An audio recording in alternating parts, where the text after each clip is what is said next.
नमस्कार, मेरा नाम है जितेंद्र चौहान और आप देख रहे हैं स्टेट मिरर हिंदी। इस वक्त देश में यूजीसी बिल को लेकर बवाल मचा हुआ है। छात्रों के बीच विरोधाभास है तो वहीं सवर्ण समाज यूजीसी के खिलाफ सड़कों पर उतरा हुआ है और सरकार की भर्त्सना कर रहा है। और हमने देखा है कि इस तरीके से तमाम बयानबाजी सामने आ रही हैं। सवर्ण समाज के लोगों की गुस्सा भी है। ऐसे में यूनिवर्सिटी के जो प्रोफेसर हैं वो इस मुद्दे को किस तरह देखते हैं, बात करेंगे। असिस्टेंट प्रोफेसर हैं आनंद प्रकाश जी, उनसे जानेंगे कि क्या वाकई में ये मुद्दा बहुत गंभीर है या फिर इसको बड़ा चढ़ाकर दिखाया जा रहा है, या लोगों की जो अपने क्वेश्चंस हैं वो सही हैं। सर, आपका बहुत स्वागत है स्टेट मिरर में, Anand ji. Thank you sir. आपने जोड़ा और इस मुद्दे पर बात करने के लिए मुझे बुलाया। आनंद जी, क्योंकि आप असिस्टेंट प्रोफेसर हैं यूनिवर्सिटी में और डूटा के मेंबर भी रहे हैं, एक्स मेंबर भी हैं, आप किस तरह देखते हैं यूजीसी का जो पूरा मैटर इस वक्त चल रहा है? क्या आपको लगता है कि वो सही ट्रैक पर है, या उसको अलग तरीके से प्रस्तुत किया जा रहा है जनता के सामने, या जो सवर्ण समाज के लोगों की इसमें गुस्सा है या उनके जो सवालात हैं वो जायज़ हैं? सर, आज के दौर के और समय की ये जरूरत थी, जिसको कि यूजीसी रेगुलेशन के तहत लेकर के विश्वविद्यालय और कॉलेज कैंपसों में लागू किया गया है। देखिए सर, एससी एसटी एक्ट पहले भी था, atrocity act, SC ST commission बना हुआ था। और फिर 2024 में जब इलेक्शंस होने वाले थे तो उसी दौरान ओबीसी कमीशन का भी फॉर्मेशन हो गया था। ये कॉलेजेस के लिए था, मतलब आपका ये कहना है पहले से नहीं, बना ये हुआ तो था? ओवरऑल मैं बात कर रहा हूँ, ओवरऑल के लिए था। अगर किसी भी तरह का डिस्क्रिमिनेशन हो रहा था तो शिकायतें वहां पर हो रही थी। आज जो विरोधाभास है, विरोधाभास ये दिखाने के लिए हो रहा है कि कोई अगर गलत तरीके से किसी पर आरोप लगा देता है तो उसके खिलाफ क्या कार्रवाई की जाएगी। कमीशन पहले भी था। आई और सिर्फ अगर हम बात करते हैं, ये तो ओवरऑल में बात कर रहा था कि एससी एसटी कमीशन और ओबीसी कमीशन है। ये बना हुआ पहले से ये ही जो है। ये जो एक्ट लेकर के आया गया है, यूजीसी उच्च शिक्षण संस्थानों के लिए बना हुआ एक कमीशन है, जो 1956 में संसद से पास करके एक कमीशन बनाया गया था। तो यहाँ पर लाने की जो सख्त जरूरत थी इसको, चीजें यहाँ पर टाइम बाउंड मैनर में नहीं हो रही थी। सिर्फ हम एक कमेटी की बात करते हैं, IC, internal complain committee. Internal complain committee में अगर हम आंकड़े देखें तो क्या हम उन आंकड़ों से इस बात को यहाँ पर कंपेयर कर सकते हैं कि कितने वहाँ गलत आरोप लगा दिए गए हैं। वहाँ तो किसी भी तरह का डिस्क्रिमिनेशन नहीं है ना, कि एससी एसटी ओबीसी, जिसकी आज पूरे देश में बहुत बवाल मचा हुआ है, कि सवर्ण समाज पूरा खुल के आया हुआ है बवाल करने के लिए। लेकिन हम आज जरूरत है कि ये जो राजपत्र आया है इसको पढ़ने की जरूरत है। एक एक पॉइंट को अगर हम जब पढ़ेंगे तो चीजें हमें अक्षरशः समझ में आ जाएंगी कि क्या समस्या है, किस लिए ये चीजें बवाल जो मचा थोड़ा हुआ है। अगर डॉक्टर साहब बता सर, सकें, आप थोड़ा समझा सके दर्शकों को, थोड़ा संक्षेप में अगर आप समझा मैं सके बता तो। रहा हूँ, जाति आधारित भेदभाव की जो बात की जा रही है, जाति आधारित भेदभाव जो कैंपस में देखने को मिलता है, चाहे वो कॉलेज कैंपस हो या विश्वविद्यालय कैंपस हो या जो निजी विश्वविद्यालय चल रहे हैं उन सब में, उन्हीं चीजों को लेकर के इसमें लिखा गया है कि इसका जो मेन उद्देश्य है वो क्या है। सर देखिए, इसका मेन उद्देश्य है कि धर्म के नाम पर, नस्ल के नाम पर, जाति के नाम पर, लिंग के नाम पर, या जन्म स्थान के नाम पर, क्षेत्र के नाम पर, जन्म स्थान क्षेत्र, जैसे किसी को नॉर्थ ईस्ट रीजन से जोड़ करके कह दिया जाता बिल्कुल था या बिल्कुल। साउथ से जोड़ करके कह दिया जाता था, इस तरह की चीजें एक अलग, मतलब एक अलग नाम दे करके कहा जाता था। नस्ल भेदी टिप्पणी उस कह सकते हैं उसको, हम जिस तरीके से कह सकते हैं। हाँ हाँ, टिप्पणी जो होती थी उन सबको रोकने के लिए ये लेकर के आया गया।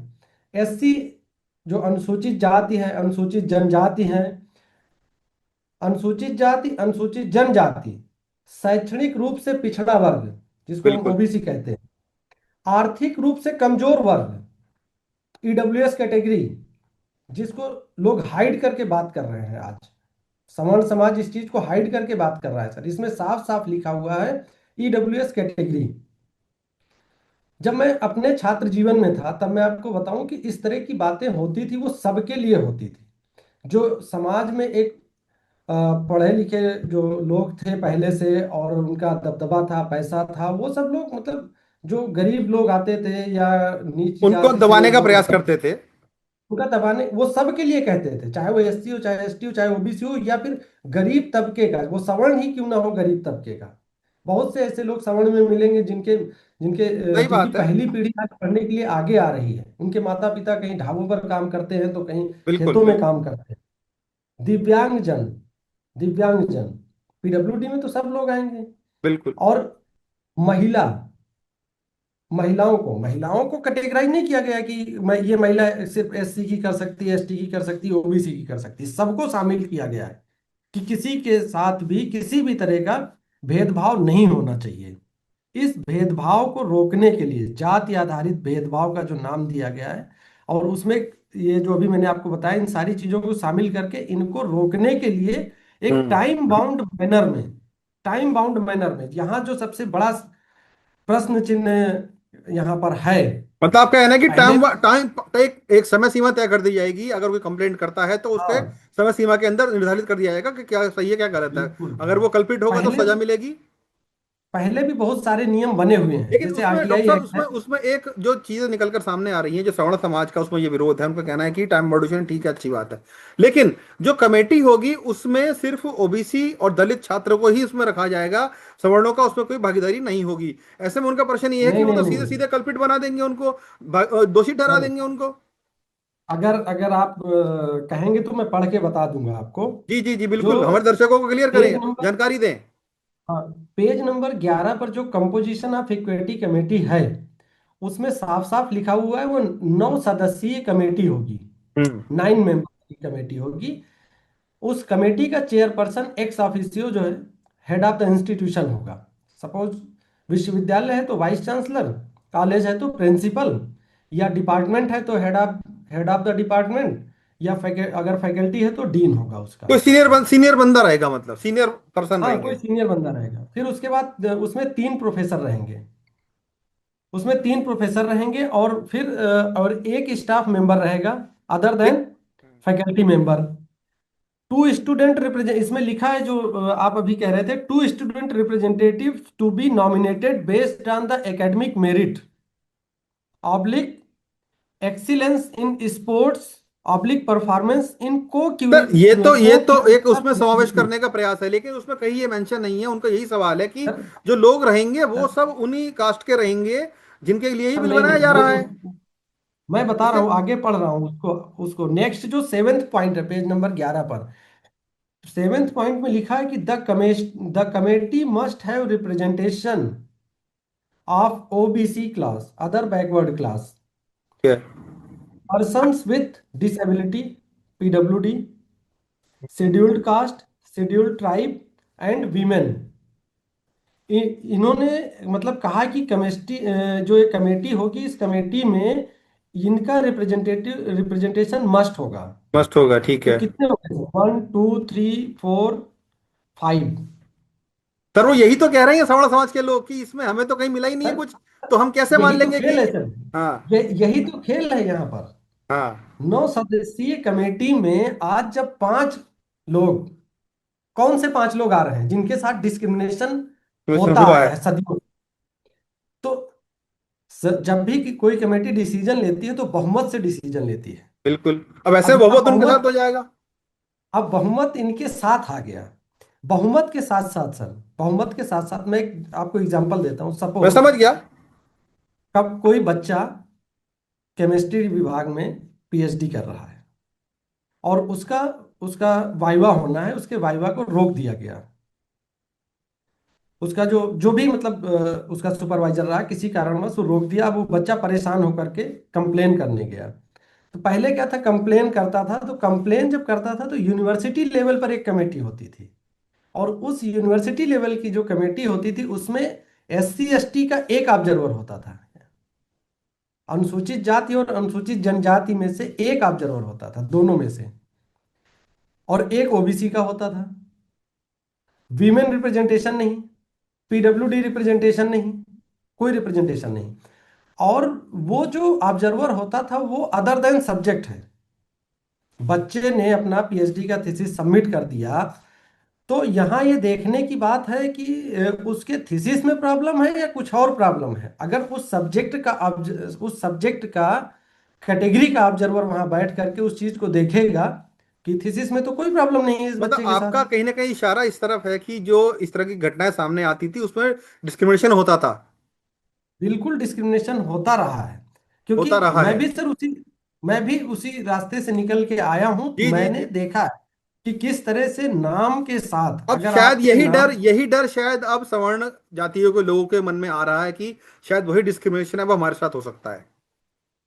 अब नहीं, उनको ये लग रहा कि जो उनकी एक मनवादी सत्ता चली आ रही थी, मनवादी विचारधारा की, वो जैसा चाहते थे वैसा बोल देते थे गरीबों को, या जो एक मतलब समाज के उस हाशिए में है जिसकी पहली पीढ़ी आज पढ़ लिख करके आ रही है। इनको तो ये सोचना चाहिए कि हम हमारे साथ के लोग, इनको ये सोचना चाहिए कि जो हमारे छोटे भाई बंधु लोग थे, जो कभी पढ़ लिख नहीं पाए थे, जो हमारे यहाँ काम कर रहे थे, आज वो पढ़ लिख करके इस उस पर आ रहे हैं, इस लेवल पर आ रहे हैं, मुख्य लेकिन धारा में लेकिन डॉक्टर शामिल। साहब, चूंकि आप खुद यूनिवर्सिटी में पढ़ाते हैं और आपने वो माहौल देखा भी है, निकल कर भी उसी रास्ते से आए हैं, आपको लगता नहीं है कि हमारे जो आज का समाज है वो अभी भी इतना डेवलप नहीं हुआ इन सब चीज़ों को लेकर कि एक्सेप्ट कर सके?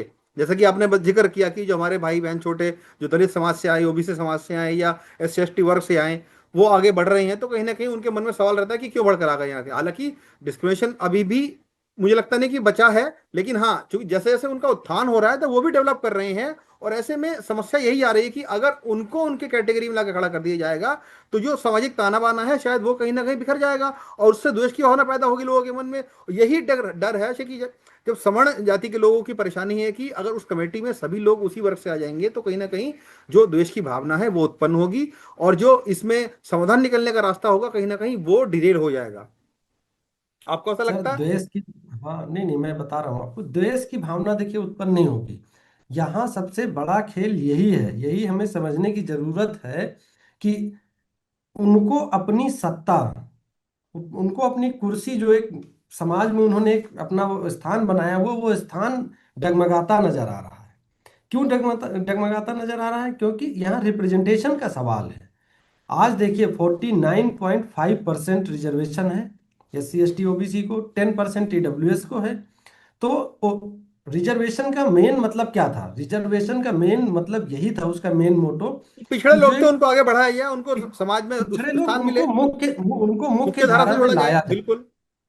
और अभी देखिए जो डिस्क्रिमिनेशन हो रहा है आज, डिस्क्रिमिनेशन, अगर अभी तक तो हम बात कर रहे थे कि कॉलेज लेवल पर जो छात्र जीवन में डिस्क्रिमिनेशन होता है बच्चों के साथ, आप देखिए SC ST OBC के लोग पढ़ लिख कर PhD करते हैं। PhD किसके अंडर में कर रहे हैं? प्रोफेसर्स की अगर हम संख्या देखें आज, तो SC ST OBC जो प्रोफेसर्स की संख्या है पूरे देश में, 45 सेंट्रल यूनिवर्सिटी हैं, और लगभग 14% SC ST OBC के प्रोफेसर हैं। एससी ये मैं नहीं कह रहा हूँ सर, ये गवर्नमेंट ने ये खुद गवर्नमेंट आंकड़े का डाटा है। लोकसभा सभा में पेश किए हैं कि फोर्टीन बिल्कुल। परसेंट ही हैं। तो जो बच्चा, चाहे वो SC समाज का हो, ST समाज का, OBC समाज को, PhD करके आगे आया है। अभी देखिए, अभी थोड़े दिन पहले NFS की लड़ाई चल रही थी, नॉट फाउंड सुटेबल।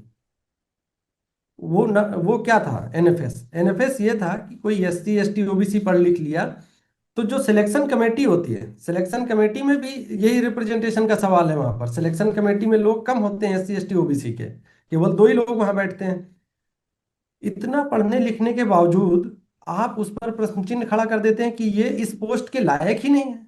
PhD तो आप नहीं करवाया, PhD तो आप नहीं करवाया उसे, आप ही उसके पेपर पब्लिश करवा रहे हैं, आप ही, आपके सुपरविजन में जब उसने काम किया, तब आप उसको NFS पर कैसे कर क्योंकि दे रहे हैं? सवाल यही खड़ा करते हैं अक्सर, हमने देखा कि जैसे अभी आपने सुना भी हाँ होगा थोड़े टाइम पहले ही वही। कि -40 वाला स्टूडेंट भी नीट PG का एग्जाम दे लेगा। अब सवाल ये उठा कि जब -40 वाला स्टूडेंट अगर पास होके आएगा तो उसकी नॉलेज कितनी होगी और कितना वो अच्छा आगे पढ़ पाएगा। सवाल ये खड़ा होता है कि जैसे कि आपने आपने एग्जांपल दिया, मैं उसको काट नहीं रहा हूं सर, मैं इसको सिर्फ कॉन्ट्रडिक्ट कर रहा हूं कि इस तरह के हम्म, सवाल खड़े होते हैं कि उनकी नॉलेज पे कहीं ना कहीं क्वेश्चन किया जाता है कि क्योंकि वो एक कोटा सिस्टम से बाहर आए हैं, शायद हो सकता है कि उनकी नॉलेज में उतनी ज्यादा गेन ना हुआ हो, लेकिन हाँ, क्योंकि उनका मौका दिया गया है और इसीलिए मौका दिया गया है हम्म। ताकि वो आगे बढ़ सकें।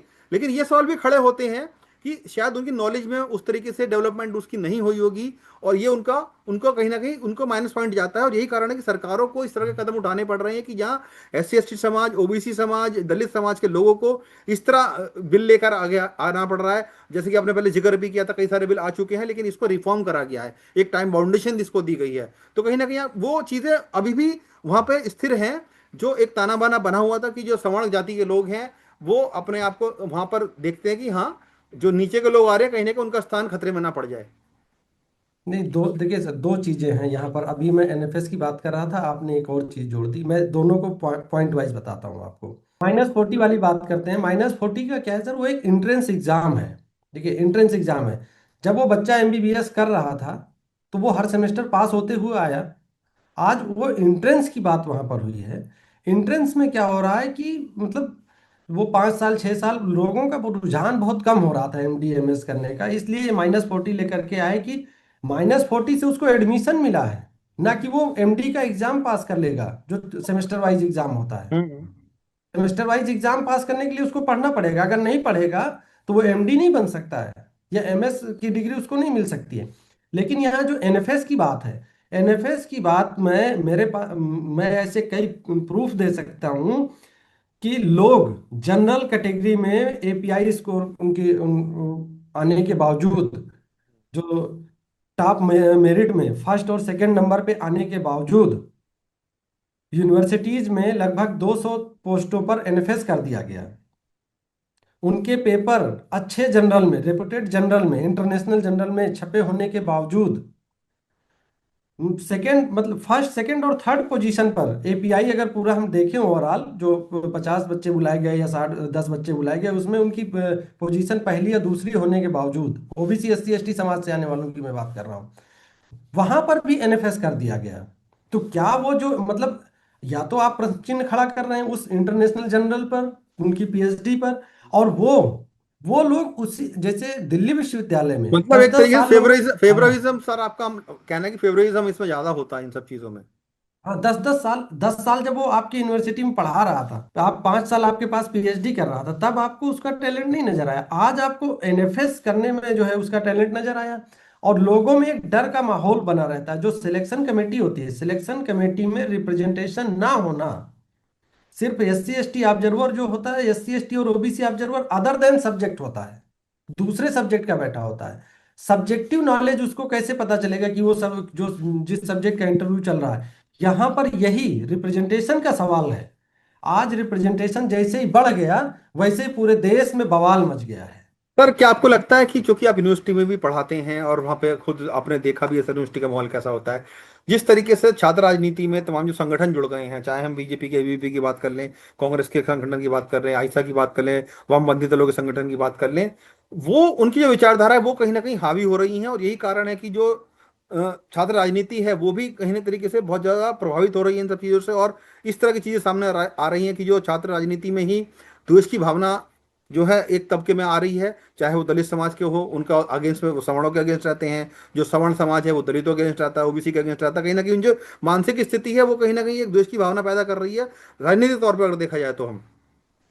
देखिए, इन सब के लिए कहीं ना कहीं जिम्मेदार कॉलेज का हेड ऑफ द, जो जो भी कॉलेज है उसका हेड होता है, डीन होता है, या जो भी हैं वो लोग जिम्मेदार हैं। क्योंकि मैं सबको जिम्मेदार नहीं ठहरा रहा हूँ। नहीं सर, क्योंकि जिम्मेदार पार्टी सर, तो, क्योंकि छात्र जो है पार्टियों से जुड़े रहते हैं, उनकी अपनी हम्म विचारधारा होती है, हर पार्टी की विचारधारा होती है। ABVP की अगर बात कर लें तो वो सर संकीर्ण अब विचारधारा से लेकिन आते हैं, कांग्रेस की बात कर लें तो वो सर अलग तरीके की विचारधारा लेके आते हैं, हाँ वामपंथी दलों हाँ की अपनी अपनी विचारधारा है। तो कहीं ना कहीं वो विचारधारा का जो टसल है वो वहां पर ज्यादा देखने में आ रहा है। जबकि जो एक्चुअल में डेवलपमेंट होना चाहिए, जिसकी आप बात कर रहे हैं, दलित समाज की, SC समाज की या OBC समाज की, जो पिछड़े वर्ग के लोग आते हैं, वो कहीं ना कहीं उसमें गौण हो जाती हैं, और जो उनकी पर्सनल पॉलिटिक्स है वो इन्वॉल्व हो जाती है इसमें। इसीलिए क्या कहते हैं, उनका ज्यादा विकास नहीं हो पा रहा है।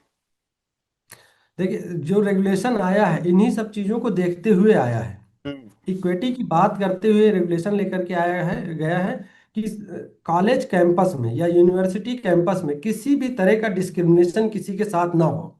वो चाहे जो भी ग्रुप हो, किसी भी तरह का डिस्क्रिमिनेशन किसी के साथ वो ना करें। चाहे वो एबीवीपी हो, चाहे एनएससीआई हो, चाहे आपका आयसा हो, एसएफआई हो, जितने भी फिर संगठन है हो, छात्र राजनीति के। हाँ, कि किसी भी तरह का उनके लिए सबके लिए छात्र कॉलेज कैंपस में आने के बाद बराबर होने चाहिए, बराबर शिक्षा होनी का चाहिए। अधिकार सबके लिए है। तो वहां पर इस तरह से डिवाइडेशन नहीं होना चाहिए। जैसे आप देखिए, रोहित वेमुला की हम्म। रोहित वेमुला रोहित वेमुला की मैं कहता हूँ इंस्टीट्यूशनल मर्डर था वो। जिस तरह से वहां एक संगठन ने उनको प्रताड़ित किया, या पायल तड़वी को आप देखिए, बाल कार्मिक, उनकी हाँ। हत्या।